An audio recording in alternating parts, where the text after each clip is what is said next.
Minutu batzu beranduago, baina asteragoaz, urtero bezala garai hauenetan egiten dugu hitzaldi bat o zerbait, erretinosis pigmentaria eguna dela eta, 27an, eta aurten Elena Bezino, bera daukagu gurekin, bera biologia zelularren katedraduna da, UPV-en emate dago unibertsitatean, eta bera argitzen nahi dugu, bera ez dela medikoa, bera ikertzailea da.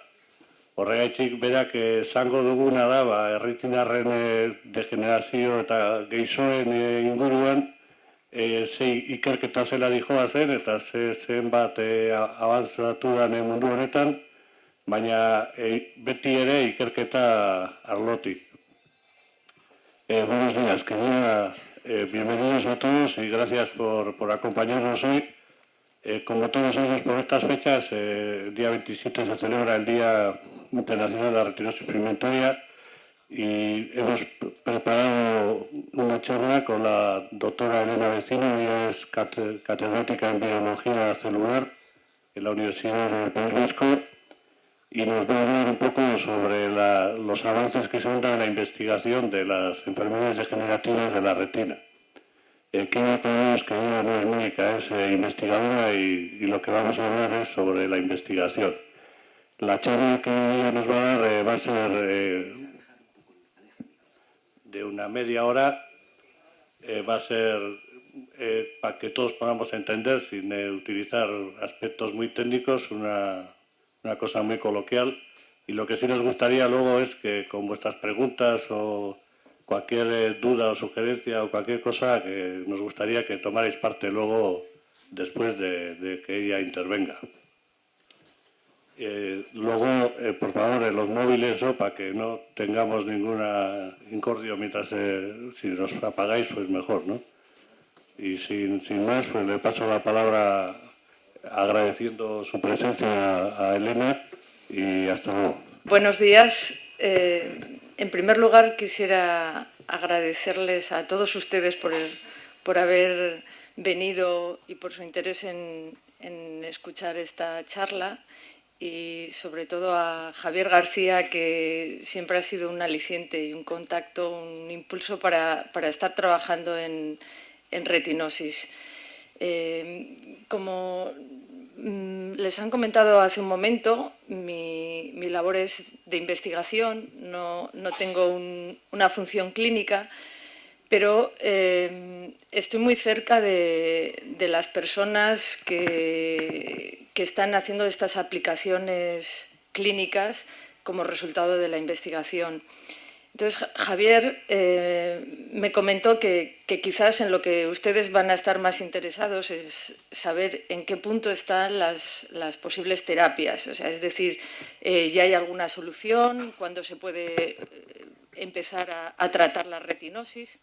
Hace 3 años estuve aquí con ustedes y me acuerdo que alguna persona del público me comentó que, bueno, pues que llevaban 20 años intentando o esperando un posible tratamiento y la espera se hace larga. Yo lo que les quiero transmitir con lo que les voy a comentar en la próxima media hora es que cada vez ese camino está más cerca. Es decir, hay ya ensayos clínicos, es decir, terapias que se están probando, que todavía no están en la clínica diaria porque se está probando que es efectivo el tratamiento, que es seguro, que no produce un daño mayor que la mejora. Entonces, todos esos pasos están siendo muy regulados para que finalmente, cuando el tratamiento se ponga en marcha, tengamos la seguridad de que va a ser seguro. Otra de las cosas que me gustaría transmitir a lo largo de la charla es que, a pesar de que las investigaciones se estén realizando en Estados Unidos o en Francia o en Inglaterra, hoy en día las comunicaciones nos permiten estar absolutamente al día de lo que está pasando en el otro lado del océano. Y además tenemos la suerte de estar colaborando pues, con grupos pioneros. En mi caso tengo la suerte de de trabajar muy directamente con el grupo del doctor Gustavo Aguirre, de donde han salido las 2 únicas terapias que ahora mismo están en fase clínica de ensayo. Han sido originadas en su laboratorio, con ensayos con perros. Les voy a comentar hoy un poquito en qué han consistido esas investigaciones. Con esto quiero decir que no se angustien pensando que a lo mejor hay una posible terapia y nosotros aquí en el País Vasco no nos vamos a enterar y vamos a llegar tarde. No, no se preocupen, porque en el momento que haya algo que realmente sea efectivo, nosotros lo vamos a saber también. Y en el momento que se pueda tratar, nos vamos a tratar. Entonces, lo que pasa es que la espera, yo entiendo que la espera siempre parece muy larga y lo está siendo, pero a la vez quiero dar un poco de esperanza en que estamos mucho más cerca de un posible tratamiento. Entonces, quizás voy a hacer un repaso en qué consiste la enfermedad y cómo la situamos dentro del ojo para que puedan comprender un poco lo que les voy a contar posteriormente de cómo se ha llegado a los tratamientos que hay en la actualidad. Estoy segura que muchas personas en la sala conocen absolutamente todo lo que voy a contar en esta primera parte sobre, bueno, pues, qué es la retina, pues dentro del ojo, y les he presentado en un esquema, bueno, pues en el ojo hay una parte anterior que es transparente, que es la córnea, luego hay dentro del ojo una lente. En realidad el ojo funciona como una cámara fotográfica, donde el objetivo, las lentes, permiten que entre la luz y la imagen dentro de lo que es la cámara del globo ocular, pero la parte sensible, la parte que es capaz de recoger la imagen del exterior, es lo que se denomina retina. Y la retina es una capa finísima, muy delgada, de pocos milímetros, que está cubriendo la parte posterior del ojo, por dentro del ojo, en la parte posterior. Y es ahí donde están las células fotorreceptoras, es decir, las células que van a ser capaces de captar la luz y captar las imágenes, procesarlas, interpretarlas y enviar ese mensaje a través del nervio óptico. El nervio óptico no es otra cosa que prolongaciones de las neuronas que están en la retina, y envían el mensaje al cerebro, donde finalmente se reprocesa y entonces ya podemos interpretar esa imagen. Dentro de la retina, que es esa capa, como les digo, de 2 milímetros aproximadamente de grosor, hay varias capas de células y cada una de ellas tiene una función muy precisa. Estas células están interconectadas, son como interruptores dentro de un circuito eléctrico en el que para que pase la energía tiene que estar abierto el circuito, y si uno está apagado, pues la corriente no sigue adelante. Entonces, en esta capa tan organizada de células hay unas que son las responsables de captar, son las fotosensoras, capaces de captar la luz, los colores, y esas células se denominan fotorreceptores. Ahí es donde comienza la función visual. Los fotorreceptores captan la luz, el color, y transmiten esa información a otro tipo de células que se llaman bipolares, amacrinas, y finalmente a las células ganglionares, que son las que tienen ese axón y envían el mensaje al cerebro. En el caso de la retinosis pigmentaria, las células que no funcionan por una u otra razón son los fotorreceptores, es decir, es el comienzo de la función visual. En algunos casos el circuito ha funcionado bien, cuando uno nace ve bien, y solo con el paso del tiempo algunas de estas células fotorreceptoras empiezan a fallar, y por eso, a medida que van fallando los fotorreceptores, la función visual va disminuyendo. Como saben, en retinosis es una enfermedad o una patología que no está causada por el mal uso del ojo o por el mal uso de la función visual, de la utilización del ojo. Es una patología hereditaria, es decir, uno nace con ese fallo en algunos de los mensajes de los fotorreceptores. Con lo cual, no podemos hacer nada para evitar, no es lo mismo que por ejemplo, una miopía que es pues, por el mal uso por acercar demasiado la vista al objetivo, por haber utilizado demasiada luz. No, en el caso de la retinosis no es así, es hereditaria. Luego las manifestaciones clínicas son variables. Eso quiere decir, como decía, las manifestaciones clínicas son variables, es decir, que hay tipos de retinosis donde son solamente las células responsables de captar la luz o la imagen las que están afectadas, o son las células responsables de alimentar a los fotorreceptores, el epitelio pigmentario, el que está afectado, y entonces pues produciría una patología como es el caso de la amaurosis congénita de Leber.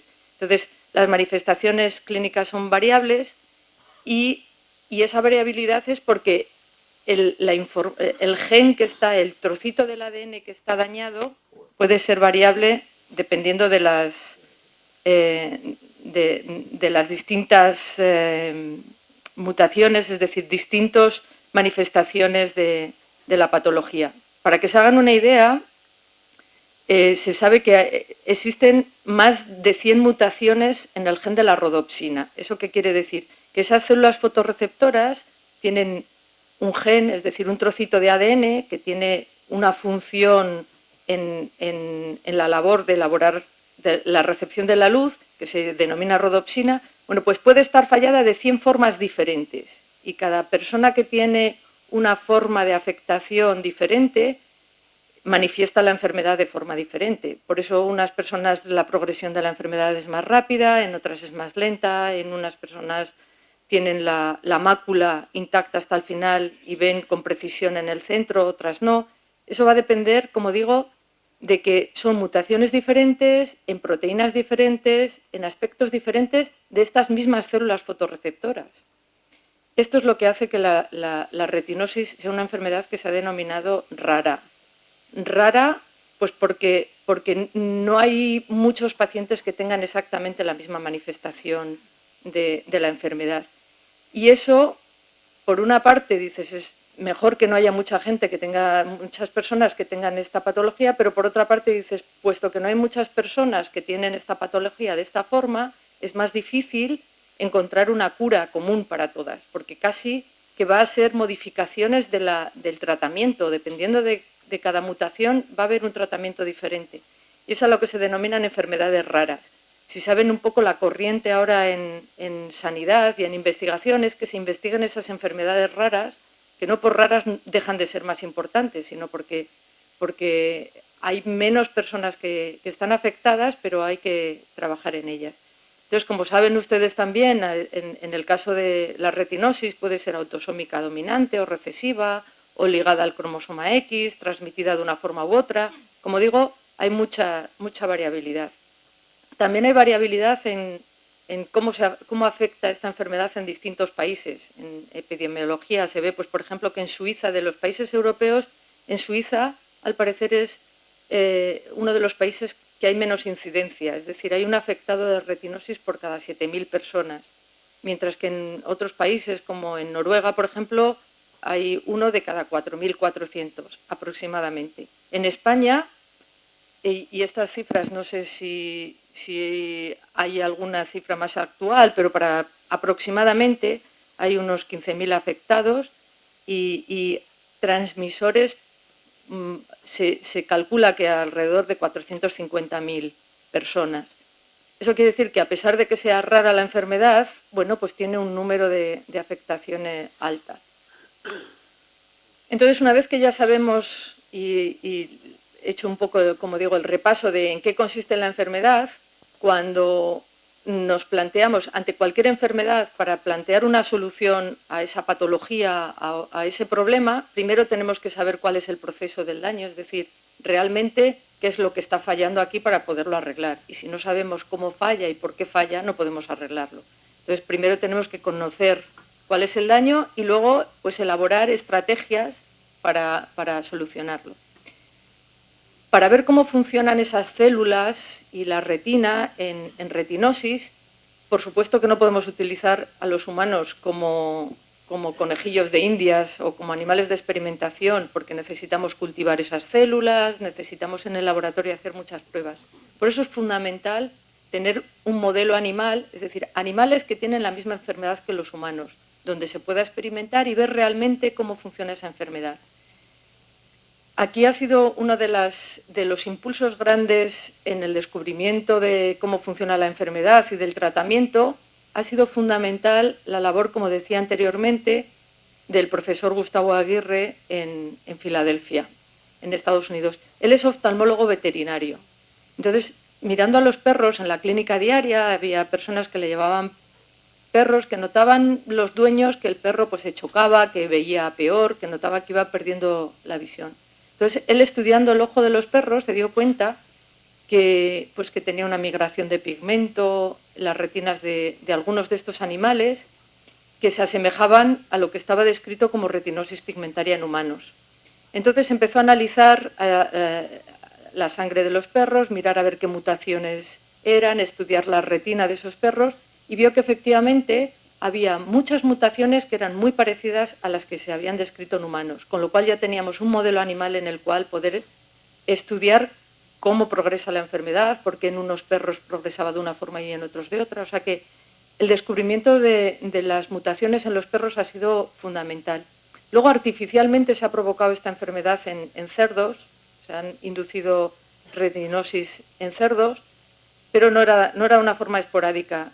En ratas y ratones también se descubrió, y hace muy poco, he estado el mes pasado en París y le preguntaba a una de las investigadoras que está en la Universidad de Los Ángeles, Deborah Farber, que ha sido también una de las impulsoras en la investigación en retinosis, en ratones, en genética, le preguntaba que cómo se descubrió que un ratón tuviera retinosis, porque es explicable en el caso de los perros, porque llevan al perro al oftalmólogo veterinario y lo describe. Y me decía que había una especie de, era en los años 50, había una especie de feria, pues como aquí se llevan las cabras por los pueblos y tocando el tamboril para que la cabra se subiera en una escalera y hacer este tipo de cosas. Entonces se dieron cuenta, ese tipo de ferias en Estados Unidos se hacían con ratones. Entonces se llevaban los ratones, se tocaba una musiquilla y se veía como los ratones pues, se movían. Y detectaron que había una serie de ratones que no veían, que no eran capaces de hacer ese circuito. Le miraron el ojo a los ratones y vieron que también tenían retinosis pigmentaria. Y esto ha sido otro avance fantástico, porque los ratones se reproducen muy rápidamente, porque sabemos mucho de la retina de los ratones y podemos hacer estudios genéticos en ratones. O sea, que ha sido otro punto importantísimo. Bueno, pues ya tenemos modelos animales y, como digo, el descubrimiento de que había animales que tenían también retinosis pigmentaria ha sido lento, pero una vez que sabíamos eso, ya podíamos estudiar cómo progresaba la enfermedad. El perro ha seguido siendo, ha sido la base de todos los descubrimientos que ahora están en tratamiento, los descubrimientos en retinosis que han servido para el tratamiento en humanos. Hay un perro que se llama Lancelot, que lleva 4 años con la terapia que les voy a explicar ahora, realizada por el doctor Aguirre, y que 4 años después sigue manteniendo, recuperó la vista. Lo han llevado a la Casa Blanca en varias ocasiones pues para demostrar que esa terapia ha sido funcional, que el perro está sano, que está bien y que sigue viendo a pesar del paso del tiempo. Entonces, como digo, importante es identificar y tipificar la enfermedad porque es muy variable el tipo de mutación que hay.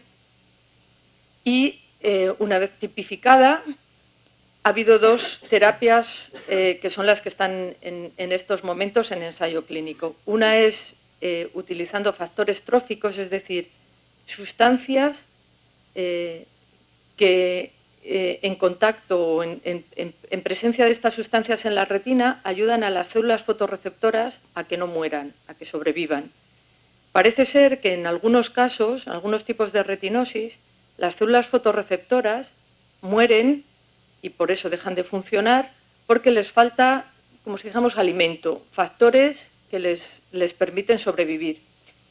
Se han hecho investigaciones para ver qué factores son los necesarios para que estas células no se mueran y se han empezado a inyectar en el ojo para que precisamente las células tengan ese tipo de nutrientes a su alrededor y no se mueran. Pero vamos a ver que tienen sus ciertos problemas metodológicos este tipo de tratamiento. Y otro es la terapia génica, es decir, si lo que hace que la célula pueda morir en otro tipo de retinosis, de que estos fotorreceptores desaparezcan, es porque el ADN, la información que tienen esas células para sobrevivir, está genéticamente estropeado, ese ADN, es cómo lo podemos restaurar, esa mutación, esa alteración. Y eso es a lo que se denomina terapia génica. Eso ya es más permanente, porque es meter, restaurar, quitar el trocito de ADN que está mal, meter un trocito, es ingeniería genética, es como ingeniería, pero a nivel celular. Quitar el trocito de ADN malo, poner el bueno y ya dejar que la célula funcione bien. Entonces, esas son las dos terapias fundamentales que están en fase clínica y además se está investigando pues, sobre los trasplantes de células madre, sobre la implantación de chips, tecnología electrónica, también está en ensayo.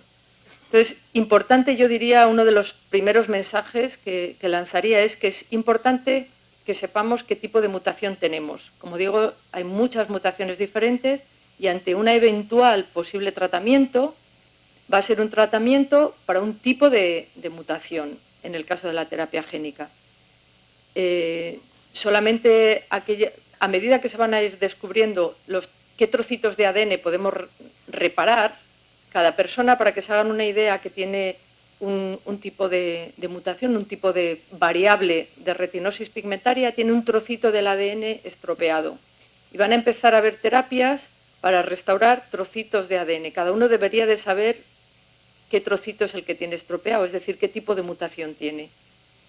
Y entonces se empezará, y esto es una cosa que también a nivel europeo se está organizando. Yo estuve hace unos meses en Bruselas, donde se comentaba que está en marcha una red de terapia génica, es decir, se está intentando que en los distintos países se sepa cuántos pacientes están afectados con qué tipos de mutaciones, para que ante una eventual posible tratamiento para reparar un trocito de ADN, sepamos en toda Europa, por ejemplo, cuántas personas tienen ese trocito de ADN mutado y se pueda preparar la terapia para todas esas personas. Si no sabemos cuántas personas tenemos, no se puede preparar esa terapia adecuadamente. Entonces, esto es una de las cosas que sin prisa pero sin pausa yo recomendaría, y esto yo creo que las organizaciones y las asociaciones, en el caso de la Asociación de Retinosis Pigmentaria, yo creo que los afectados están muy bien organizados, muy localizados, estáis muy en contacto. Entonces yo creo que, y ya lo he manifestado así en algunas asociaciones, sería interesante empezar a canalizar el que las personas pudieran tratar de genotipar, o sea, de saber cuál es la mutación. Hay en estos momentos en Barcelona, se ha puesto en marcha, todavía no sé si está funcionando al 100%, unos chips de detección genética. Antes tenía que enviar la sangre fuera, en la Jiménez Díaz había veces que tenían la información suficiente como para poder diagnosticar la mutación, pero no todas las mutaciones. Bueno, pues parece que ahora en Barcelona, para aquellas mutaciones ya conocidas, es decir, en el caso de que haya una alteración en ADN que se sepa que es causante de la enfermedad, ellos pueden, mediante un microchip, diagnosticar, decir qué tipo de mutación tiene cada paciente. Esto, si quieren, luego ya podemos, si tienen preguntas, podemos ver cómo se podría canalizar o diagnosticar esto.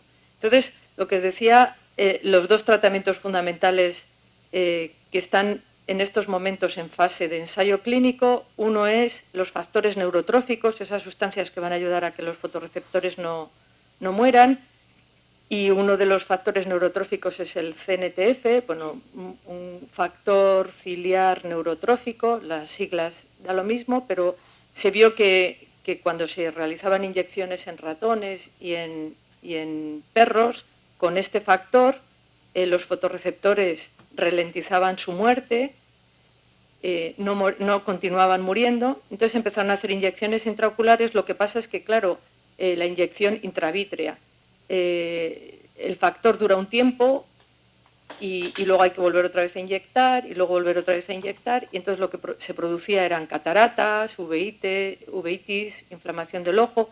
Esto es lo que está sucediendo en estos momentos con la degeneración macular asociada a la edad, la DMAE, no sé si saben ustedes. Pues también hay un tratamiento que a través de inyecciones, pero está produciendo los mismos problemas. El ojo no se puede estar inyectando casi de forma, yo que sé, una vez al mes, una vez cada 3 meses, uno no puede estar en esa situación. Entonces se buscó de qué forma se podría dar al interior del ojo esos factores tróficos sin tener que inyectarlo.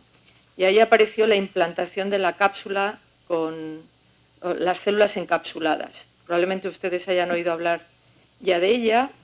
Esto consiste en una cápsula en estos momentos creo que mide casi 2 centímetros, o sea que es grande, se está intentando hacer más pequeñita, pero que de forma ambulatoria, es decir, no es una operación, sino que de forma ambulatoria se puede introducir en la cámara posterior del ojo, y dentro de esa cápsula, que pues, para que se hagan una idea, pues eso es algo más grande que la punta de un lapicero, es así más o menos tan delgadita como la punta de un lapicero, pues en el interior de esa cápsula hay células que están manipuladas genéticamente para que secreten, que sean como fuentes de esos factores tróficos. Entonces, dentro de esa cápsula, las células empiezan a secretar esos factores tróficos. La cápsula está formada por una membrana semipermeable, es decir, que permite que esos factores que están secretando las células atraviesen la cápsula, salgan al exterior y lleguen a la retina, pero a la vez la membrana no permite que las células que quieren fagocitar, o sea, las defensas del ojo, eliminen esas células extrañas que estamos metiendo en el ojo, ese cuerpo extraño. Con lo cual es ideal porque no hay rechazo y a la vez tenemos una fuente continua de factores tróficos sin tener que inyectar. Bueno, pues esta es el primer ensayo que se ha realizado, y les voy a contar que estos ensayos se realizaron primero con perros, como les comenté antes. Se vio que en los perros no se producía uveitis, que se ralentizaba la patología. Pasó, y esa labor la hizo el doctor Gustavo Aguirre en su laboratorio en Filadelfia. Y para que cualquier tratamiento serio, fiable, seguro, pase a la clínica, hay una organización en Estados Unidos, bueno, a nivel mundial, pero en Estados Unidos es la central, la FDA, que obliga a que cualquier descubrimiento tiene que pasar por varios animales, primero de pequeña escala, ratas, ratones, conejos, luego de gran escala, que pueden ser perros o monos, y si ni en perros ni en monos produce ningún problema y además soluciona la enfermedad, entonces se puede empezar la fase clínica. Eso quiere decir que pueden empezar en humanos, sabiendo que en animales superiores no ha producido ningún daño. Pero dentro de los humanos, y esto es importante que sepan ustedes, no se empieza a tratar ya directamente a los humanos, sino que tiene que pasar por lo que se denominan fases de ensayo clínico. La primera es ver que no produce daño, no que cura la enfermedad, sino que esa implantación de la cápsula, por ejemplo, no produce un daño, no que lo cure. Eso es lo que se llama safety, es decir, seguridad. Entonces es la fase de seguridad, es decir, este tratamiento no va a producir un daño peor que el de la enfermedad. Si eso se supera y hay unas regulaciones, que tiene que ser un número determinado de pacientes, con unas características determinadas, con un estado de salud determinado, si pasa esa fase, vamos a la fase 2 y 3, que es de eficacia. Y entonces ahí el número de pacientes es mucho más grande, y es en la fase en la que están las células encapsuladas. En estos momentos están en fase 2-3 de ensayo clínico, es decir, se está probando la eficacia, la seguridad ha sido superada, es decir, es un tratamiento seguro, y ahora están mirando si es eficaz. y están mirando si es eficaz no solamente para retinosis, sino también para degeneración macular asociada a la edad. Y están en dos fases. Van a mirar la eficacia en aquellos afectados que tienen fases tempranas de la retinosis, es decir, van a ver si el campo visual no disminuye, es decir, si se consigue estabilizar el campo visual que se tiene. Y también se está probando en fases tardías de agudeza visual, es decir, en aquellos afectados que tienen ya un campo visual muy reducido, si mantienen la agudeza visual. O sea, uno no perder campo y otro no perder agudeza.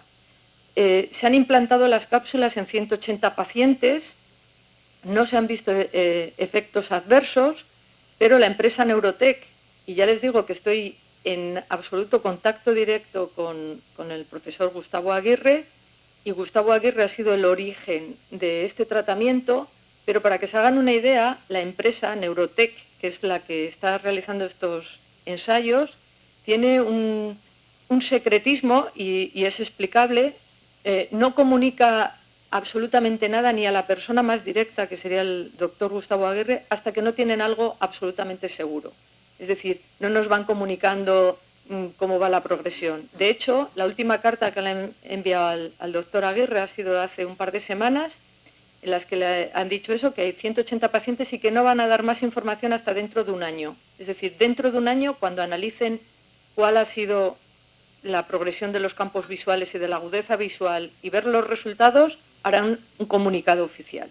Pero hasta entonces no van a ir diciendo cada mes hay un paciente que parece que sí, hay un paciente que parece que no, porque eso produce una intranquilidad, por una parte, una inseguridad de decir, pues, ay, ahora parece que sí, ahora parece que no. Entonces, que sepan ustedes que al menos hasta dentro de un año no se va a saber cómo han ido estos 180 pacientes.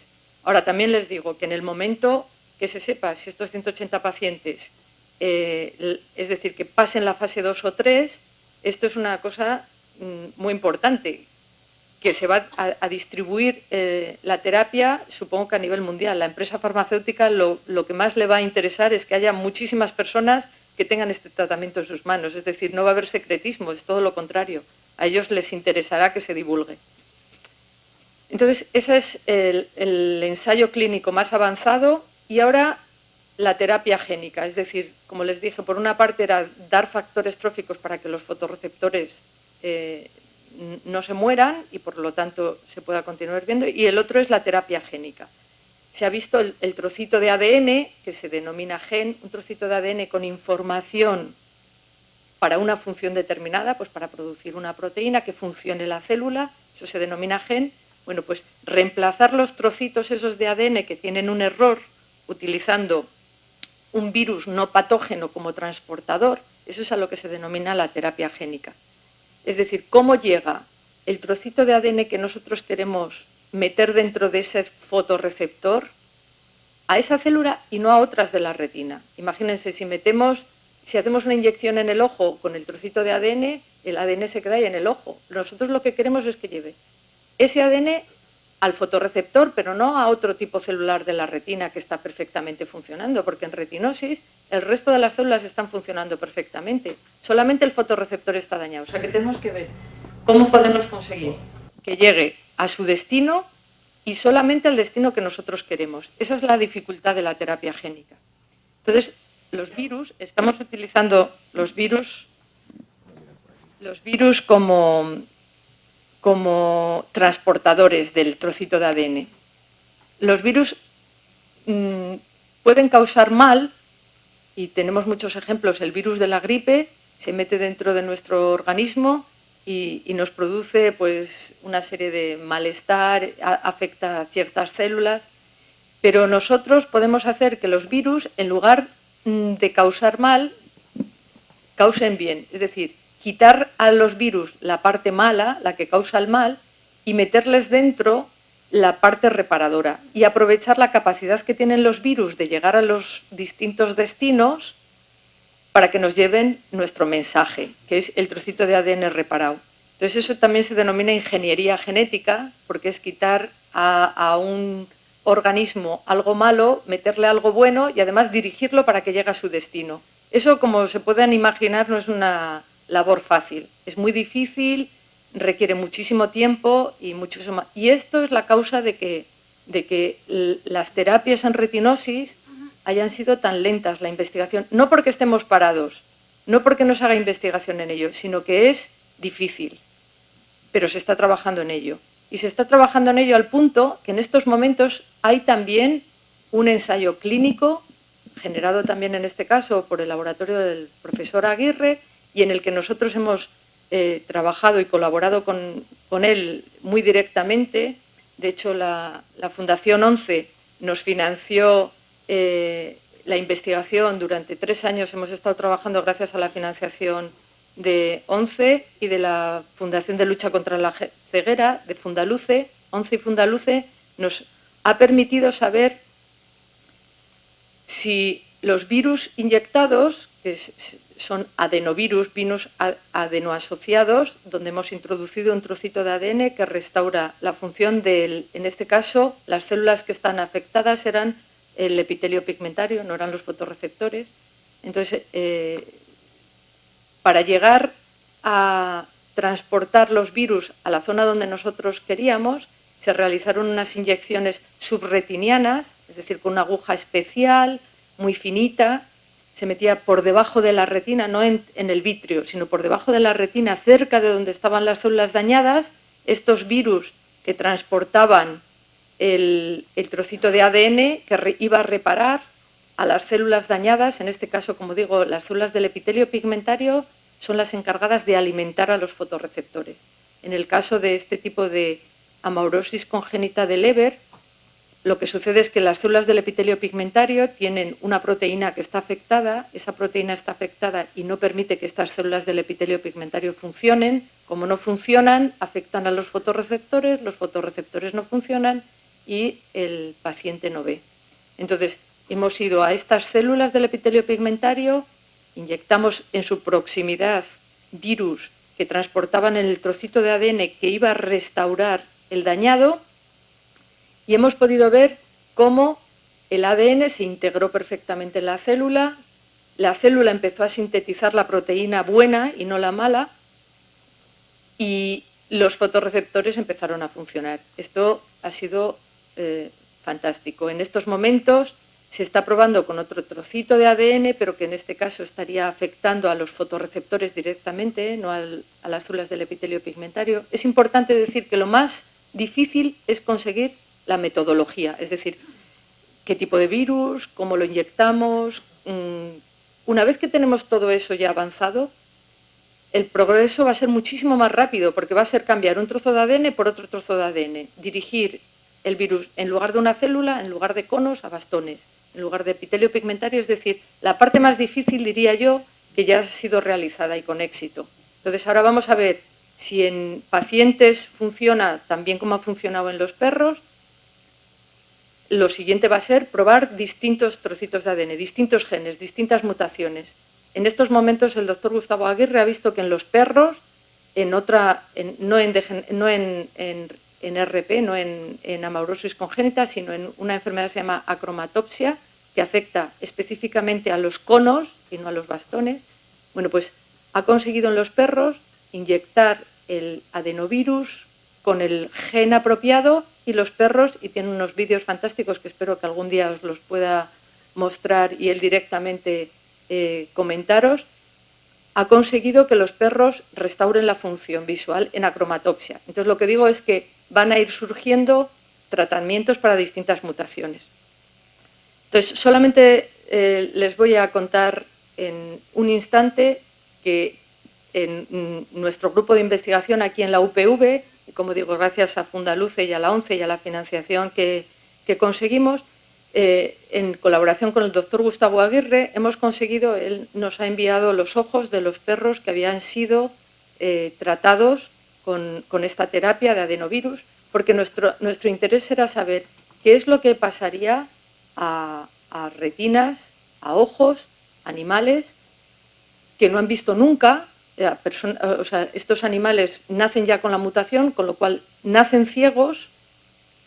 Si le hacemos la terapia a estas retinas que nunca han estado funcionales, serían capaces de funcionar cuando restauras el daño.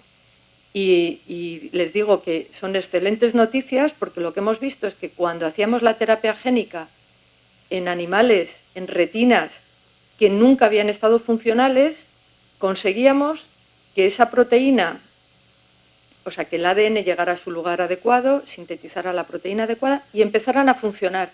Y todas las capas de la retina que estaban ahí, pero que nunca habían funcionado, empezaban a funcionar. Y todo lo que no estaba sintetizando y que estaba como silenciado, dormido, empezaba a funcionar. Y como digo, esto son buenísimas noticias porque he de confesar que yo lo que esperaba es que una retina que llevaba sin funcionar mucho tiempo no la pudiéramos despertar, no la pudiéramos recuperar. Y no ha sido así, al menos en los perros. En los perros esas retinas, después del tratamiento, han empezado a expresar las... Entonces, ¿en qué fase está? Y eso es lo que más les interesa a ustedes, estas terapias génicas. Hemos hablado antes de la terapia con las células encapsuladas. Bueno, pues con las terapias génicas lo que hemos visto es que están en fase 1, es decir, están ahora en la prueba de seguridad, no de eficacia, sino de seguridad, que los virus no producen un daño peor del que pueden causar beneficio. Esto en la mutación de RP65.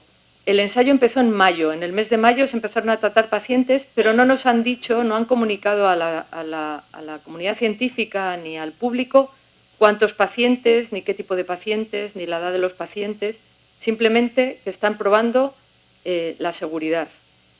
Solamente empezó en Londres, pero en Filadelfia y hay en 2 hospitales donde van a empezar también estas pruebas de seguridad. Como digo, en el momento que pase la seguridad, irán a fase de eficacia y en el momento que haya eficacia, pues se estudiará a nivel mundial cuántos afectados tienen esta mutación para empezar el tratamiento. Esta publicación de la eficacia en el tratamiento de los perros del profesor Aguirre fue publicada en la mejor revista, que es Nature Genetics. Es decir, a nivel mundial es la primera vez que se ve la eficacia en retinosis en un animal de gran tamaño. Como digo, este es Lancelot. Les tengo una imagen de un perro, el que ha sido tratado hace 4 años, al que le han puesto unas gafas y está leyendo la revista. Obviamente no creo que fuera capaz de leer el artículo en el que hablaban de él mismo y de su capacidad de haber vuelto a ver. Yo creo que no me quiero alargar y ya me he alargado yo creo que más de lo que hubiera querido. Les había tenía preparado, pero yo creo que lo vamos a dejar para la fase de discusión, si les parece. Otras investigaciones que hay sobre células madre, sobre chips. A ver, entonces, si quieren, para no alargar, vamos a dejar eso para... Si les surge, si quieren saber algo más, yo estaré encantadísima de contestarle a sus preguntas.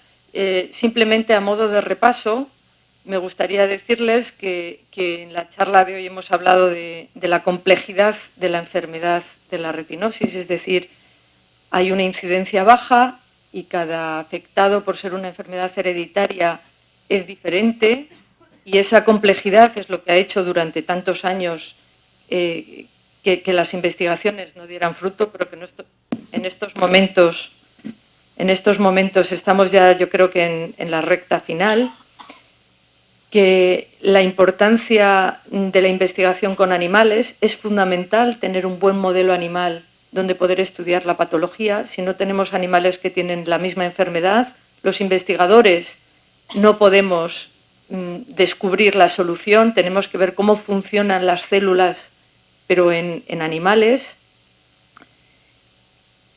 que es necesario y es algo sobre lo que yo creo que se planteará, como digo, me gustaría que fuera a nivel estatal, nacional e internacional, el saber qué mutaciones tienen los afectados de retinosis, porque de momento, de todas las investigaciones, las más prometedoras, las que van más avanzadas, son las de terapia génica. Por lo tanto, será importante saber cuál es la mutación que tienen las distintas personas, pero que hay otras terapias, como la de las células encapsuladas, que también están siendo muy prometedoras, realmente son las más avanzadas y sería para impedir que las células que están funcionando dejen de funcionar. La terapia génica y como digo, también hay ensayos, y ustedes supongo que estarán al corriente, sobre implantes de chips electrónicos que, si bien no permiten ver con claridad, por lo menos si siluetas, claroscuro, orientación hacia luz, que es una ayuda muy grande cuando uno no tiene esa percepción luminosa, y otras muchas investigaciones sobre células madre o trasplantes de retina, pero que todo esto, si bien está en marcha, todavía está más lejos de plantearse como solución en tratamientos clínicos. Como les digo, hay muchos pasos que desde que uno descubre algo en el laboratorio hasta que se puede aplicar, hay muchos pasos. Entonces, pues las células madre y los trasplantes de retina están en marcha, pero todavía nos falta camino. Y como conclusión, decirles que desde los laboratorios, desde la clínica, ustedes mismos participando, no perdiendo la ilusión, estando animados, contactando entre unos y otros, tomándole el relevo a los que están organizando este tipo de acciones, pues todos juntos yo creo que podremos conseguir curar las enfermedades. Muchas gracias. Estoy a su disposición para responder cualquier pregunta que pueda responder, claro. Gracias. Si muere la célula madre, ¿podrían restaurarla para que volviese a ver? Pregunta sobre las células madre. Las células madre son células que todavía, que en humanos se ha descubierto hace muy poco. Hasta hace un tiempo se pensaba que en el ojo no había células madre. Ahora se sabe que en el ojo también, en lo que es la periferia de la retina, hay células que no están diferenciadas, es decir, que podrían ser cualquier cosa. Podrían llegar a ser fotorreceptores o podrían llegar a ser cualquier otro tipo de célula y están ahí latentes. Entonces, esas células que podrían ser fotorreceptores, lo ideal sería que estuvieran sanas y que restauraran a los fotorreceptores que están dañados, ¿no? Y que ayudaran a la función visual. Para que se haga una idea, las células madre de la retina están ahí, constantemente están generando otras células a un ritmo muy lento, pero el problema es que en el caso de la retinosis pigmentaria, cuando uno tiene esa mutación de la que estaba hablando, esa alteración en el ADN, está en el ADN no solamente de los fotorreceptores de las células diferenciadas, sino también de esas células madre que van a ser fotorreceptores. Entonces, las células madre, sin ningún tratamiento previo, volverían a ser células afuncionales. Eso por una parte. Y por otra, que en la retina, como decía antes, es una especie de circuito al cual, si tú le añades, imagínese una caja de mandos de una casa o de un edificio, si uno de los circuitos funciona mal, si uno añade un circuito nuevo, tiene que saber con quién tiene que conectar arriba y abajo para que restaure esa avería. Si usted pone una célula madre, es decir, un circuito nuevo, y lo coloca en la caja de mandos, pero no lo conecta adecuadamente, aunque el circuito esté perfecto, si no lo ha conectado adecuadamente, no se va a restaurar la función. Ese es el problema de las células madre, que aunque están ahí, aunque las podemos meter células madre del ojo, que ya están ahí, o de otras partes del cuerpo donde hay células madre, el problema está cómo hacemos que esas células madre conecten por arriba y por abajo con las células adecuadas. Y eso de momento no se sabe cómo se puede hacer, porque en el desarrollo las células conectan unas con otras porque les va llegando mensajes durante el desarrollo de con quién tienen que conectarse. Esto es como poner a un niño en la selva, ¿no? Entonces, si no hay nadie que le enseñe a hablar en la selva, termina siendo Tarzán. Si no hay nadie que le dice cómo tiene que hablar, cómo se tiene que comportar, esa célula al final no se va a integrar. Y eso es en lo que se está investigando. ¿Qué mensaje hay que darle a las células esas madres, esas células no diferenciadas, para que se conecten adecuadamente y empiecen a funcionar? Entonces, por eso les digo que es un problema difícil, que podría tener una solución, pero que hoy por hoy no se sabe cómo se van a conectar, ni qué información le tenemos que dar a células que no han tenido información antes para que funcionen como retina, que funcionen como células retinianas. Entonces, si están ahí, podrían solucionar el problema, pero hoy por hoy no sabemos cómo.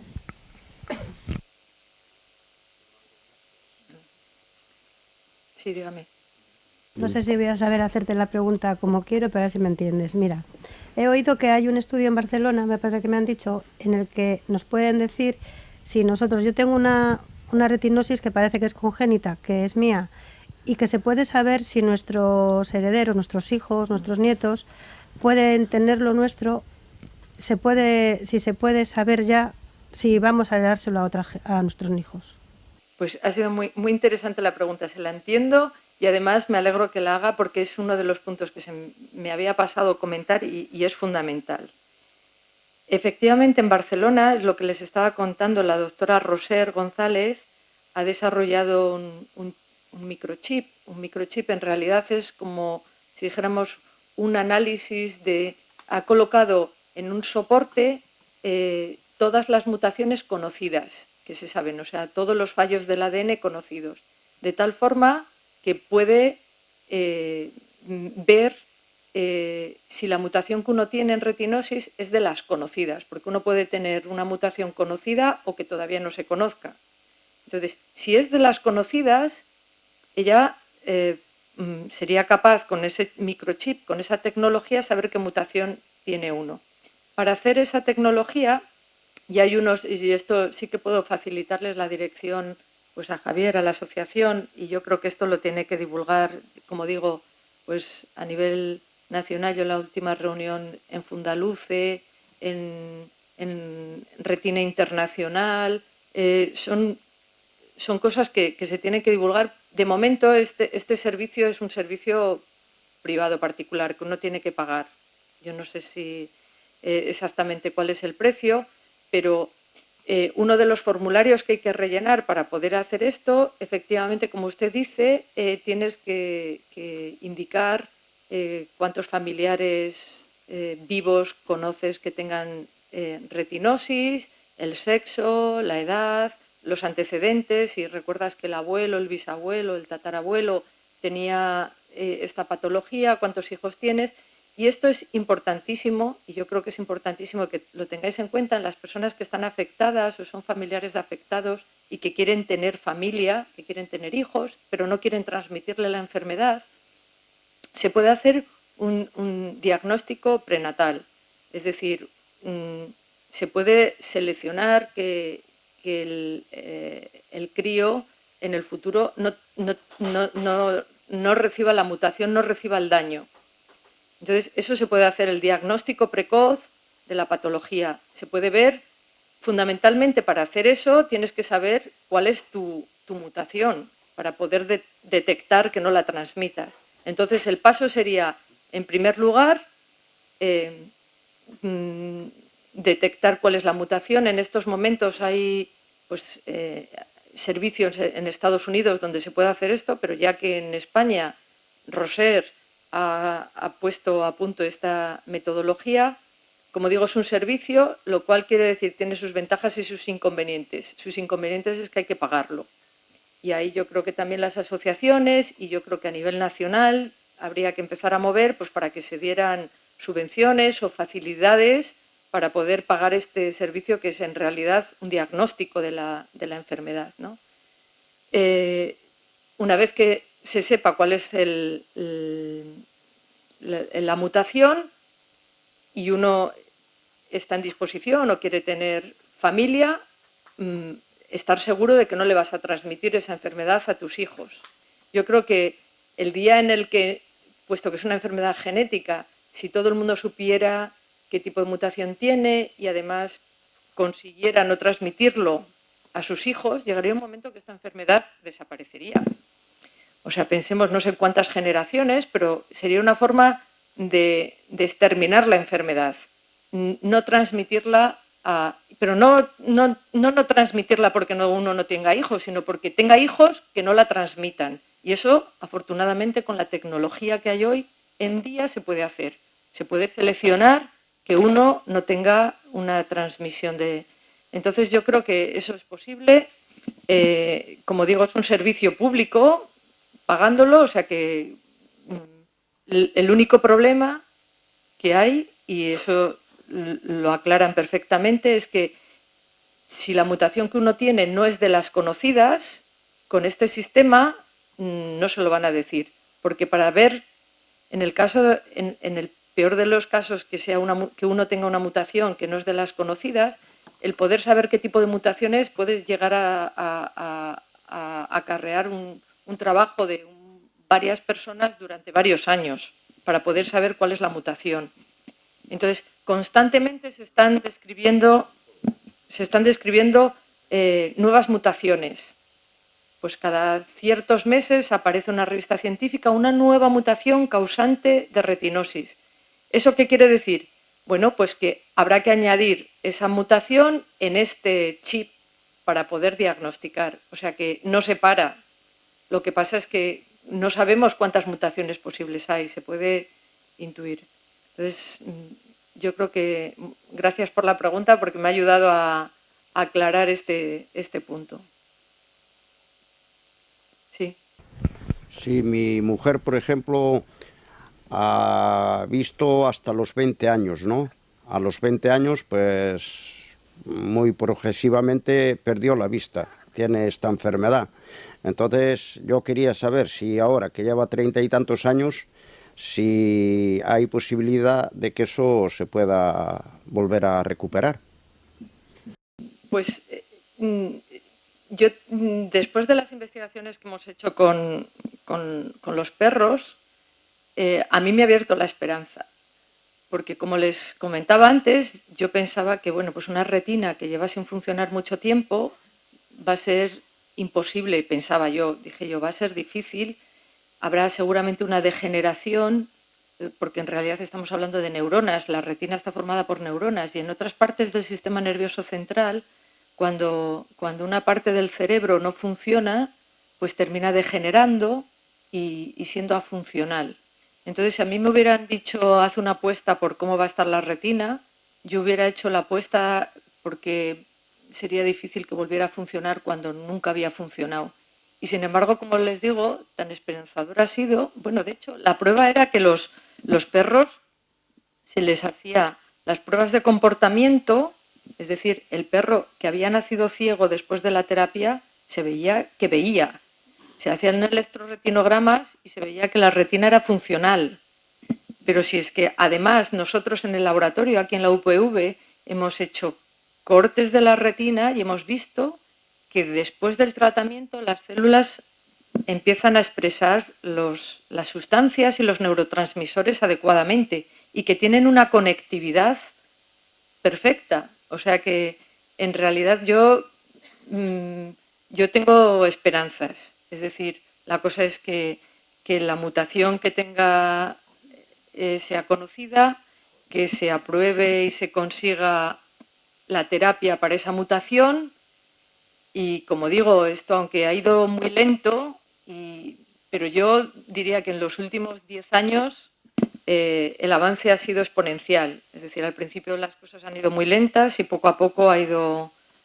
entonces yo tendría esperanzas. Después de los descubrimientos que hemos hecho, yo tendría esperanzas. Yo no estaba al corriente de lo que estaba sucediendo en el diagnóstico de mutaciones hasta que entré en el mundo de la retinosis.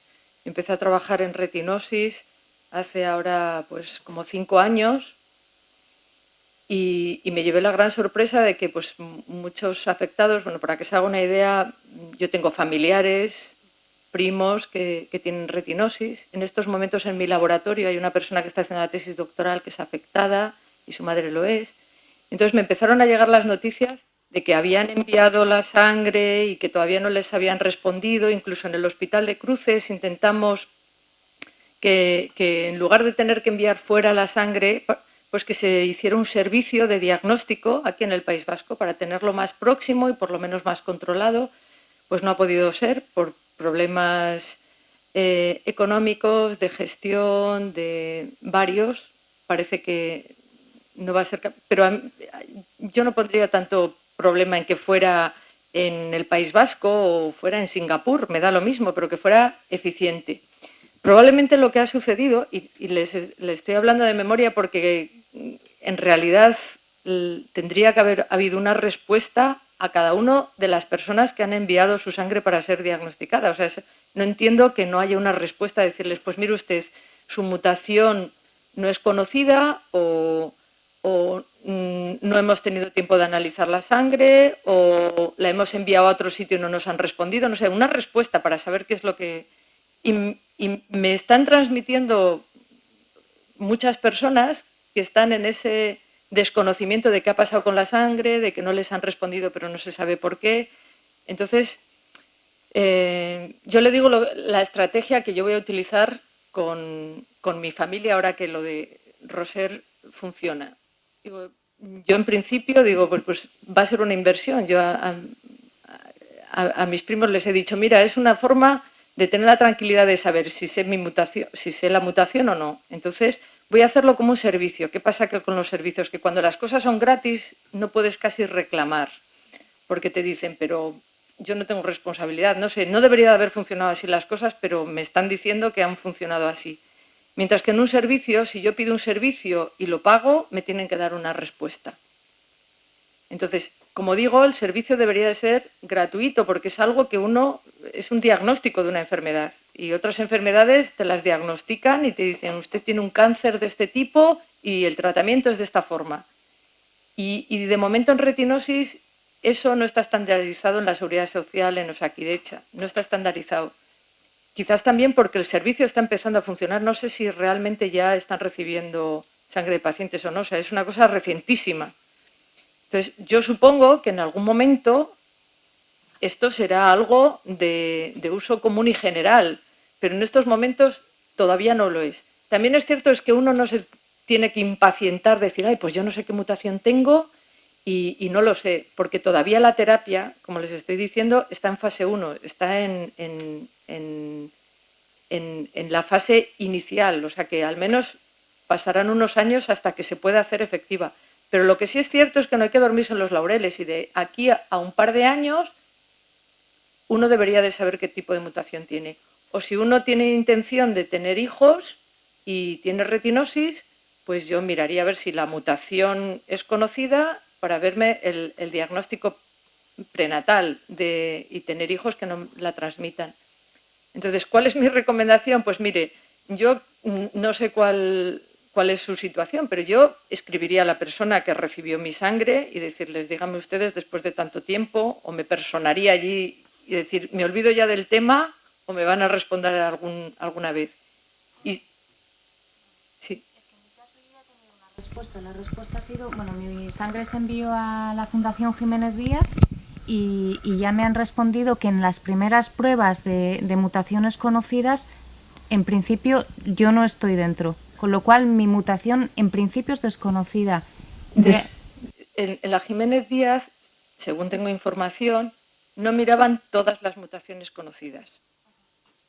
Miraban algunas, las que conocían ellos. Entonces, por lo visto, con este chip es más amplio. O sea, en la Jiménez Díaz están especializados en una serie de mutaciones y eran las que miraban ellos. Y eso yo creo que sí que lo podría preguntar. ¿Qué mutaciones son las que ustedes han descartado que yo tengo? Porque ellos habrán mirado una serie de mutaciones y han dicho, pues esta y esta la hemos analizado y usted no tiene estas. Porque eso va a facilitar la labor. Pero digo, ¿y de las otras conocidas? Entonces yo pediría esa información de cuáles son las que no estamos seguros de que no hay y preguntar en Barcelona. Sé que no tengo estas. ¿Tienen ustedes forma de saber si otras conocidas? Muchas gracias. Sí. Mire, doctora, le agradezco mucho la información que nos ha dado de esta manera tan cercana y que bueno que la podemos entender en principio. Y yo le quería preguntar si de cara a la metodología que utilizamos las asociaciones estaría bien enfocado el trabajo de cara a determinar cada una de las mutaciones que tiene cada asociado. es muy laborioso y muy costoso en el tiempo y sobre todo en el dinero. Pero bueno, podría ser pues un adelanto de cara a que en su día se consiguiera alguna de estas terapias. ¿Qué le parece a usted? Pues me parece muy adecuada la idea. Esto es una idea, esto es una opinión personal, pero si yo pudiera tomar decisiones a nivel general, por supuesto que para mí lo importante sería, ahora que tenemos la herramienta de diagnóstico, que todos los pacientes de forma ordenada, y eso habría que discutir cuál es la forma ordenada, es decir, no puede llegar una avalancha de diagnóstico, pero bueno, no sé si por edad, por apellido o de alguna forma, para que no fuera una cosa avalancha, porque como digo, no es una cosa de que el que no llegue no tiene la terapia, es que la terapia todavía no está, o sea que todavía tenemos tiempo para de forma tranquila y pausada se hiciera y organizada. Entonces, de alguna forma organizada debería de ser, como digo, dentro del Sistema Nacional de Salud o Regional de Salud. Pero como eso es mover un elefante dificilísimo, burocráticamente dificilísimo, creo que la labor de las asociaciones es una forma de reducir la burocracia, de organizarse mejor. Y yo, pero digo, esto es una opinión personal, me organizaría, y la he transmitido en otros foros, me organizaría para que de alguna forma pues las personas que tengan posibles pues lo puedan hacer de una forma, ayudar a las personas que no puedan económicamente, no sé, a familias, probablemente si hay familias más extensas sea más fácil el diagnóstico y poco a poco, de forma ordenada, pues quizás desde las asociaciones sería una buena forma de organizarse para ir mirando y por lo menos saber uno en dónde está. Es decir, si yo tengo una mutación que no es de las conocidas, sé que de momento, porque van a seguir saliendo mutaciones, de momento para las terapias génicas no sería un paciente, un posible persona a tratar, pero a lo mejor estaría más indicada para las células encapsuladas o en el caso de que avancen los chips, es decir, uno saber dónde está y qué tipo de tratamiento podría tener. Entonces yo creo que las asociaciones juegan un papel muy importante. Yo creo que no solamente el que uno esté en un entorno y pueda comentar cuál es su situación con otros semejantes, no para compadecerse y decir qué desgraciados somos, sino todo lo contrario, decir, bueno, pues qué felices somos a pesar de que tenemos esto, pero tenemos primero acceso a la información. No estamos solos, es decir, en el caso, como les decía antes, de una eventual terapia, organizadamente se va a poder tratar. Otra cosa es que uno no esté en contacto con las asociaciones, un poco la función es informativa, de decir, mira, no os preocupéis, que si hay algo nos vamos a enterar porque estamos en contacto, lo vamos a transmitir y nos vamos a organizar. Y una sociedad que está organizada es funcionalmente más eficaz. Entonces yo creo que eso de decir, bueno, pues estoy en la asociación, pues yo creo que las asociaciones, como digo, son importantes porque permiten un poco el apoyo de unos a otros, el recibir la información y que todos juntos hacen fuerza en un momento determinado, que no lo sé, pero imagínense que dice Osakidetza, pues ¿cuántas personas tendríamos que diagnosticar? Y a través de las asociaciones, en 10 minutos podrían decir el número de asociados, las personas que están dispuestas, cuáles son las situaciones, las localizaciones, las direcciones. Entonces, si uno tiene que empezar pueblo a pueblo a ver qué afectados hay, pues sería mucho más dificultoso. Entonces, si uno está asociado o está en contacto ante una posible situación de tratamiento, uno está más localizado. Entonces yo creo que desarrollan una función. Ahora, le voy a decir, en la reunión que estuve en Fundaluce, en Valencia, yo tuve que exponer los resultados, puesto que Fundaluce nos había financiado el proyecto de investigación, tenía que presentar los resultados y esta reunión fue en Valencia y allí había representantes de asociaciones de toda España.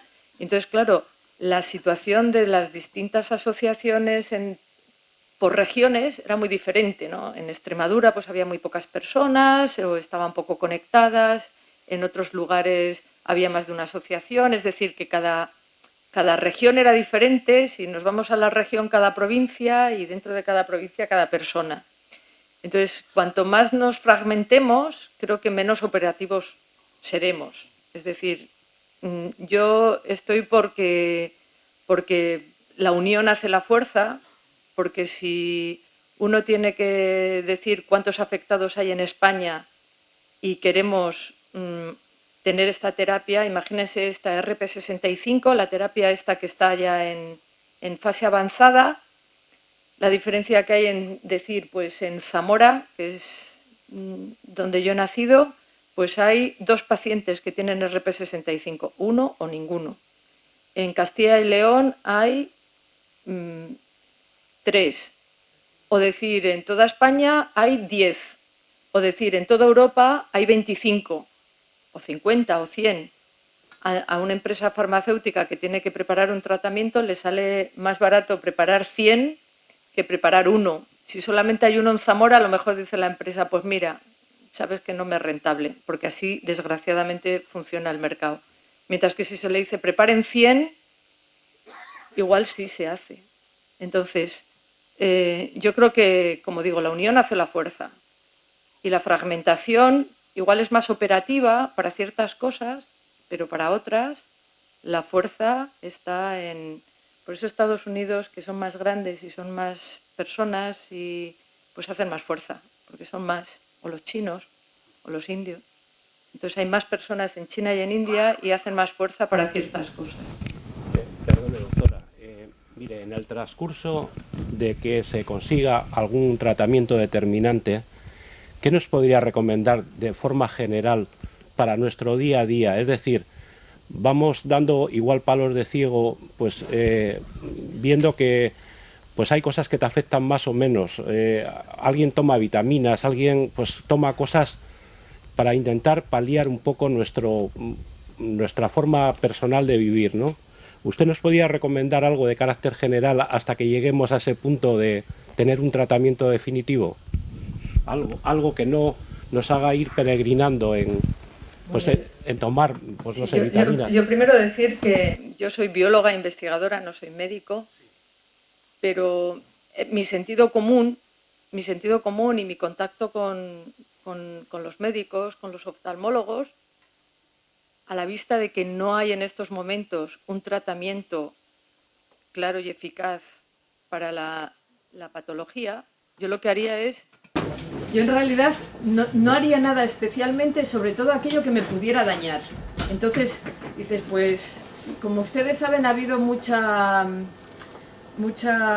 ocultismo en Cuba hacen un tratamiento, o el ozono, o en Rusia hacen otro, y todo eso no está probado científicamente, y cuando no se pasan estas fases de ensayos, como decía, de seguridad, de ver que no me va a causar un mal mayor que un beneficio, y todos estos tratamientos de que en tal ciudad hay un tratamiento que va fenomenal y a nosotros no nos ha llegado, pues no se preocupen, porque ese tratamiento, si fuera fenomenal, estaría a nivel mundial, y si está en una ciudad sola, eso es porque es más fácil de controlar a los pocos de esa ciudad, engañándolos, entre comillas, y digo en el buen sentido de la palabra.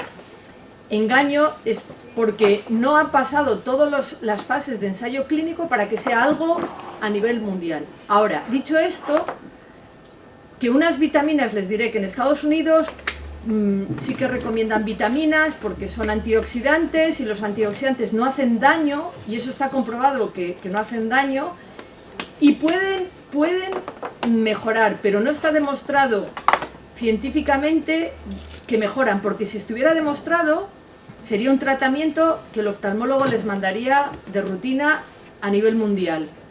Entonces, no hace daño, hay personas que les va bien y que pueden notar que no progresa la enfermedad. Si no hace daño, tú notas que estás bien y parece, a ti te parece que te va bien, pues estupendamente, mientras no te haga un daño, hazlo. Y dices, pues a mí me va fenomenal, pues llevar siempre las gafas de sol y noto que cuando estoy en el aire libre, pues como que me siento mejor, o ir al campo y tal. Bueno, pues es que probablemente igual no te restaura la función de los fotorreceptores, pero tu estado anímico es muchísimo mejor, y cuando uno está anímicamente mejor, pues está mejor en todos los sentidos, incluso en el visual. Entonces, yo recomendaría que las personas se trataran bien, es decir, hicieran las cosas que le dieran placer y se cuidaran. Y si me gusta pasear en el campo y estar con los amigos y eso, dice, ¿y eso te cura la retinosis? Dice, no, pero me hace sentirme mucho mejor. Entonces, hagamos las cosas que nos hagan sentir mejor. Que cuando haya un tratamiento realmente eficaz, lo vamos a saber. No sé, yo no te preocupes, que como estamos terminando de voz, yo no sé si me oyen atrás, pero... Entonces yo no recomendaría genéricamente nada, pero bueno, si uno comer sano y verduras y frutas y pasear y hablar con los amigos y hacer reuniones le sienta bien, pues a lo mejor no recupera la vista, pero igual uno siente como que está mejor, como que no se preocupa uno de que está perdiendo un poco más de visión, porque estás tan a gusto que qué más te da, ¿no? Pero... Hace unos meses salió un tratamiento de una catedrática de la Universidad de Granada que nos permitía hasta conducir. O sea, no era un tratamiento, era un sistema técnico en el cual pues, mejorabas considerablemente. Para que hubiera mínimamente algo de visión, te permitía conducir. Esta era la noticia sensacionalista. Debemos de hacer caso. Yo me he puesto esas gafas, si son las que a las que se refieren. Son sistemas electrónicos que permiten ampliar, o sea, mandar la información de un campo, pero eso ya no es un medicamento, sino como una ayuda visual. Entonces, si es a lo que yo me refiero, pues lo que hacen es que recogen con la cámara lo que es un campo mucho más amplio que en el que uno tiene agudeza visual, y envía esa información, es decir, reducir el campo a eso. Eso lo que produce es que tienes más capacidad visual de a tu alrededor, pero necesita un entrenamiento, porque claro, estás en un mundo virtual. Si estás quieto, está bien, porque bueno, pues igual puedes ver más de lo que tu agudeza te permite. Pero si uno quiere andar, ya lo de conducir yo no me atrevería, pero si quieres andar, tienes que estar preparado y entrenado para que sobre donde andas es un sistema virtual diferente del que ves. Entonces, bueno, pero eso es otro nivel. Una cosa es que me tome una pastilla y me curo, y otra cosa es que haya sistemas de ayuda visual para facilitarte, y en eso se va avanzando la tecnología. Y eso, pues supongo que, como digo, necesitas tener unas capacidades determinadas para poderte acostumbrar, y a lo mejor la costumbre y te resulta tan incómodo que prefieres ver lo que ves y manejarte como te manejas, o a lo mejor no, pero eso es otro aspecto, es ponerse unas gafas progresivas o seguir no viendo bien el periódico. Pues hay personas que se marean con las progresivas, dicen casi prefiero seguir como estoy, pero eso ya es otro aspecto, ¿no? No es el aspecto de cura, sino cómo mejoro mi calidad de vida. Pues como les decía, mejorar la calidad de vida es siendo feliz, que está más importante que... Sí, dígame. Dígame. Yo hago emergencia y tengo retinosis pigmentaria, y hace 26, bueno, no conozco la clase de mutación que tengo, y hace 26 años me operaron de cataratas, y en aquel entonces no me pusieron la lente que quitan. Entonces ahora me dicen que por qué no me hago ahora. Y claro, pensando en la retinosis que tengo, pues no sé si me puede afectar para bien o para mal, y me gustaría saber. Claro, eso ya entramos en el campo clínico, oftalmológico, en el que, como les digo, primero yo no soy oftalmóloga y tampoco conozco la situación de cada ojo, es muy puntual. En eso yo creo que tiene que acudir a especialistas que no le puedo ayudar en ese aspecto, lo siento.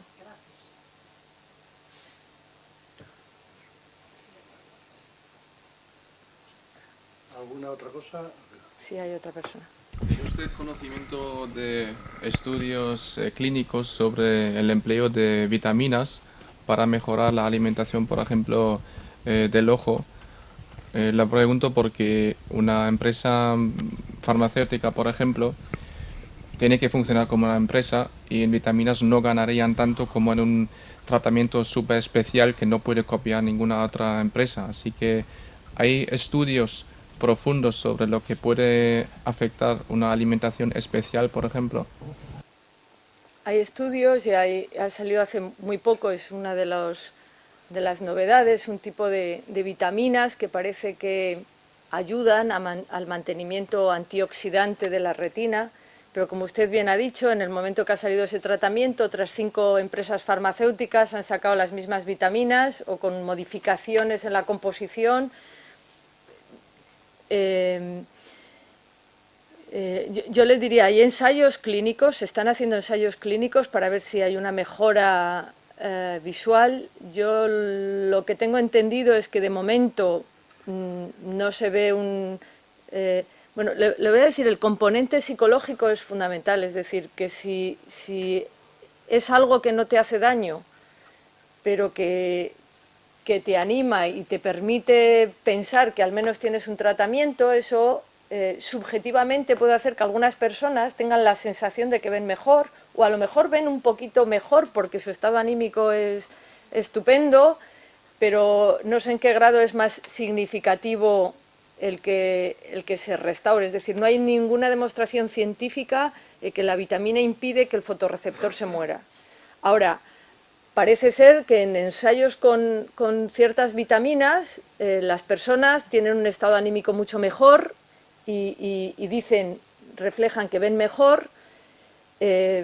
Las vitaminas no son dañinas, no han tenido que pasar por los ensayos clínicos de fase 1, fase 2 y fase 3, con lo cual si uno piensa que una vitamina puede mejorar, se puede saltar todos los ensayos clínicos porque ya se sabe que las vitaminas a unas concentraciones determinadas farmacológicas son seguras y son eficaces para otras partes del organismo, como antioxidantes, y mantener un estado de vitaminas general del organismo es bueno. Con lo cual, pues las empresas farmacéuticas pueden vender las vitaminas sin tener que pagar todos los ensayos clínicos que ya han sido superados en algún momento. Cada empresa hace una combinación determinada de componentes vitamínicos y mientras que no sean dañinos, pues uno puede tomar la decisión de tomarlos o no tomarlos porque se siente mejor o no. Hay personas en Estados Unidos que junto con el café con leche y el zumo por la mañana tienen el complejo vitamínico y se lo toman sistemáticamente, todo el mundo. No los afectados de retinosis, sino todo el mundo. Entonces tienen en la mesa del desayuno el complejo vitamínico. Bueno, si no les hace daño y lo quieren tomar porque piensan que están más fuertes o se sienten más fuertes, ¿por qué no? Pero, como les digo antes, científicamente no se ha demostrado que las vitaminas paralicen la muerte de los fotorreceptores que han tenido una mutación determinada. Eso es lo único que puedo decir. Tenía una curiosidad, y es de qué depende la resolución de esta enfermedad. Si es única y exclusivamente del dinero que se emplea en la investigación, o si en sí la enfermedad es muy jodida y no hay Dios quien dé con este tema, ¿no? Esto podría ser aplicable a muchas enfermedades, porque hay gente que, como solo hay 5 en España o en el mundo, pues no se investiga sobre ello, no interesa.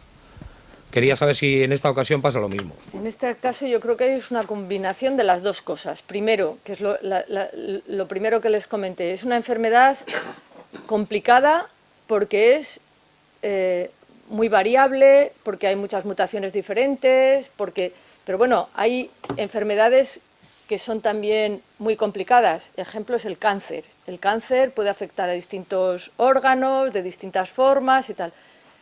El SIDA era una enfermedad complicadísima. ¿Y qué ha pasado? Pues que se puso tanto dinero en el SIDA y se puso tanto dinero en el cáncer, que el SIDA ahora es una enfermedad crónica. El cáncer, en algunos tipos de cánceres, hasta el 90% es tratable, dependiendo en el estadio en el que se consiga, no es... ¿Y por qué se ha avanzado tanto en el cáncer? Pues porque se ha puesto muchísimo dinero en investigación y ante una enfermedad muy difícil, con muchísimo dinero, muchísimas personas, se ha ido a resolver el problema. Es decir, hemos sido capaces de llegar a la Luna, de ir a Marte, y eso mira que es difícil, pero si pones muchísimo dinero terminas llegando a Marte. ¿Qué pasa? Que si no se pone dinero, no investigas. Yo les podría contar, y eso sería otra conferencia, pero eso es tan deprimente que casi prefiero ni contárselo, de cómo se puede llegar a investigar. Esto que les estoy contando a ustedes de que he conseguido que los ojos de... Para que se haga una idea, y esto no es Universidad del País Vasco, sino Universidad Española y Universidad Mundial. Es decir, un profesor cuando llega a la universidad, y quiero que sepan que es, como digo, genérico, no es una cosa excepcional del País Vasco, sino genérico. A mí, cuando llegué a la universidad, me dijeron qué clases tenía que dar, y yo venía con una formación de 5 años en Suecia, 2 años en Estados Unidos, pero no me dieron un laboratorio, no tenía espacio, tuve que empezar a luchar a ver en qué metros cuadrados me podía poner a trabajar. Por supuesto no me pagan por investigar, es decir, hay personas que no hacen investigación y que cobran exactamente lo mismo que yo. Pero una vez encontrado un espacio, no tenía material, o sea, no tenía nada, es decir, el vaso de precipitados, el anticuerpo, tengo que intentar conseguir dinero para comprar esas cosas. Para mirar al microscopio, yo tardé 3 años en conseguir fondos de distintas para comprar un microscopio para poder mirar a través de él. Es decir, todo el equipamiento que es carísimo, para que se hagan una idea, el próximo microscopio que necesito, no es que quiera, me va a costar 60.000 euros, no es el más caro, 60.000 euros, de los cuales llevo 3 años intentando recaudar fondos de aquí y de allá para poder comprarlos. Un objetivo, una parte del microscopio me cuesta 2.000 euros. Bueno, pues ese dinero, no se crean ustedes que las instituciones dicen, ¿usted qué proyecto tiene de investigación que le voy a pagar? No. En el último año he solicitado dinero a la Universidad del País Vasco, al Gobierno vasco, a la Fundación Nacional de la Salud, al Instituto Carlos III, al Ministerio de Educación y Ciencia, a la Asociación Americana de Lucha contra el Glaucoma, a la Asociación Americana a la AHAF, Association Health, a la Asociación de Sanidad Americana, a Fundaluce, 11 empresas privadas, empresas farmacéuticas, y todo esto, imagínense lo que es escribir el proyecto, decir qué es lo que quieres hacer, en qué tienes que aportar, cuántas personas tienes contigo trabajando, y para poder financiar a esas personas, a su vez tengo que pedir becas a las instituciones para que paguen a esas personas para que trabajen en eso, y después de solicitarlo, tardan al menos 1 año en resolverlo, y normalmente te dan la 1/4 parte de lo que pides. Con lo cual, si te dan la 1/4 parte del microscopio, es como si no te dieran nada, porque no te puedes comprar el microscopio. Entonces tienes que empezar otra vez a solicitar. Y todo eso lo hago en los ratos en los que no estoy dando clases, porque a mí no me liberan de dar clases para hacer investigación. Es decir, la investigación es un aditamento a mi vida que no está pagado, que no está financiado, que no está apoyado y que lo tengo que hacer de forma un poco altruista. Para mí, la recompensa de mi investigación es poder venirles y contarles lo que estamos haciendo, o poder publicar un artículo y que me lo lean en el otro lado del océano y cuando voy a un congreso sepan lo que estoy haciendo. Esto es una forma no profesionalizada de investigar. Las instituciones públicas apoyan la investigación, pero de forma poco profesional. Mientras no inviertan en investigación y no se tome la investigación como la única forma de curar las enfermedades, no podremos avanzar. Entonces, poco a poco se va poniendo más dinero. Dicen, estamos poniendo mucho dinero en investigación, pero no saben que el investigador tiene que sufrir hasta que consigue esa financiación, hasta la extenuación. A momentos que dices, si no fuera porque estoy intentando resolver una patología que afecta a personas, sinceramente uno tira la toalla. No tienes incentivos de ningún tipo. Si tienes que ir a un congreso para ver qué es lo que se está haciendo allí y poderlo importar, tienes que pedir permiso, por supuesto, y hay que pedir permiso a las instituciones, pero el trabajo que dejas de hacer durante esos días de clases o de lo que sea, tienes que recuperarlo en otro momento, es decir, es como si te fueras de vacaciones, entre comillas. En realidad lo que estás intentando es incorporar contactos o información. Esa es la forma en la que se investiga, y uno cuando está del otro lado, y les digo porque en mi familia no son investigadores, y yo cuando les cuento cómo es en realidad la investigación, la gente no se lo puede creer, que los investigadores no tenemos ni el espacio garantizado, ni el dinero para mantener a las personas que trabajan, ni el dinero para las sustancias químicas, ni para la infraestructura. Entonces es un sistema no profesionalizado. Es cierto que hay instituciones como son el Consejo Superior de Investigaciones Científicas o institutos de investigación donde sí están más apoyados, pero aún así esas personas tienen que estar solicitando el dinero. Hay muy pocas instituciones en las que llamen al investigador y les digan: ahí tienen ustedes toda la infraestructura y todo el dinero, resuélvame el problema, que sería de la forma en la que las cosas avanzarían. Y eso avanzó, pues, por ejemplo, en los institutos del cáncer, en muchos sitios donde las infraestructuras y la financiación estaba ahí, y metieron a los investigadores a trabajar y a preocuparse del trabajo y de la pregunta científica y no de conseguir dinero o de gestionar el dinero, porque luego tienes que demostrar y decir cómo te has gastado el dinero que solicitaste 3 años antes. Al final te pasas el día gestionando y no tienes tiempo de realidad ocuparte de lo que es la pregunta científica y avanzar. Y ahí se nos van pasando los años. Y ahí se van pasando los años, efectivamente. A todos los de la retinosis y a todos los de todas las enfermedades. A todas las enfermedades. Y solamente se avanzan aquellas donde realmente se pone el dinero y se dice: investiga usted en esto. Entonces, está claro que es una utopía, ¿no? Pero bueno, hay para tanques, hay para aviones, hay para todo el rollo y tal, y a nosotros pues que nos den. Exactamente, y se dan cuenta que solamente aquellas personas que tienen mucho dinero, que en un momento determinado tuvieron una patología, pusieron el dinero. Parkinson, por ejemplo. La fundación Fox, J. Fox, el actor este del Regreso al Futuro, ese, que es un actor joven, empezó a tener de forma muy avanzada y rápida a los 20 y tantos años, 30 años, Parkinson. Y tenía muchísimo dinero. Ha hecho una fundación y está financiando investigación en Parkinson en distintos lugares del mundo. Da el dinero y dice: tome usted el dinero e investigue sobre el Parkinson porque quiero curarme.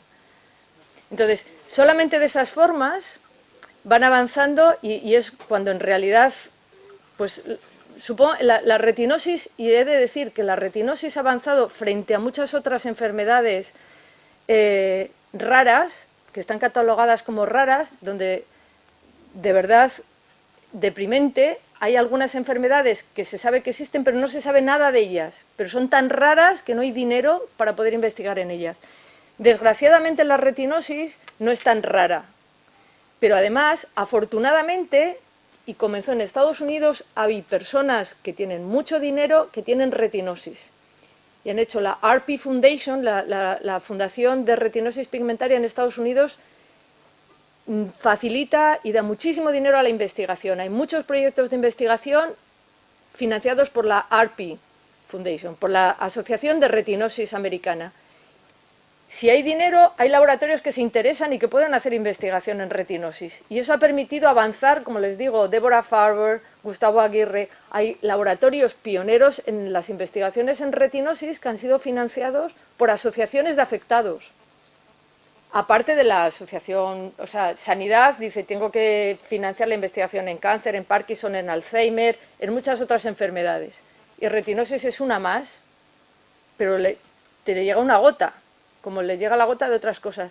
En realidad, los afectados que invierten es egoístamente, que lógicamente, si yo tengo una patología, lo que quiero es que se cure esa patología, con perdón de todas las demás patologías, pero es lógico y natural que uno quiera que se resuelva esa.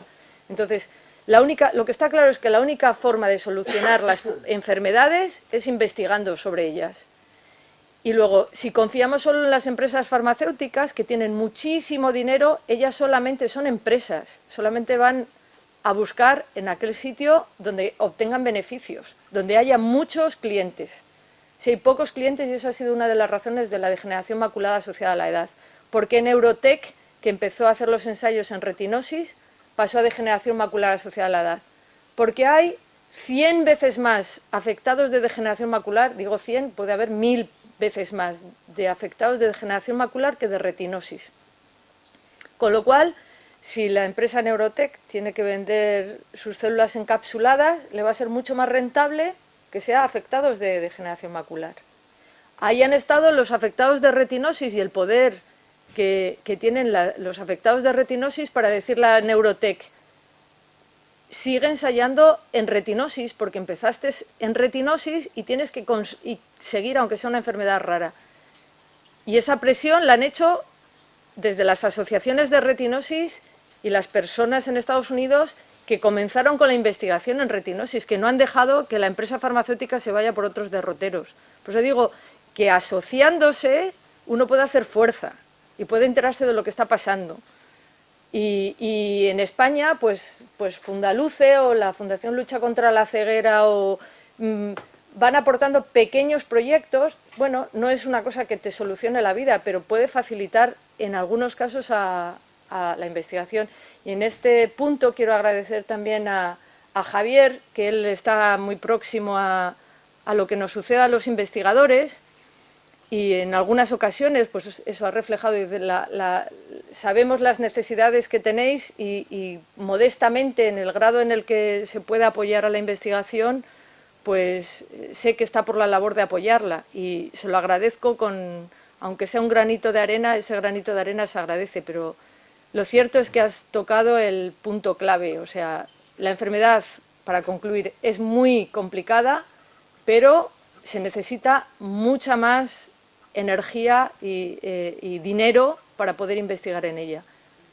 Y llegará un momento que se resolverá, pero bueno, estamos aquí dando, pues como digo, empujones y luchando contra el sistema, que es agotador, les voy a decir. Te mereces un gran aplauso. Ay, ay.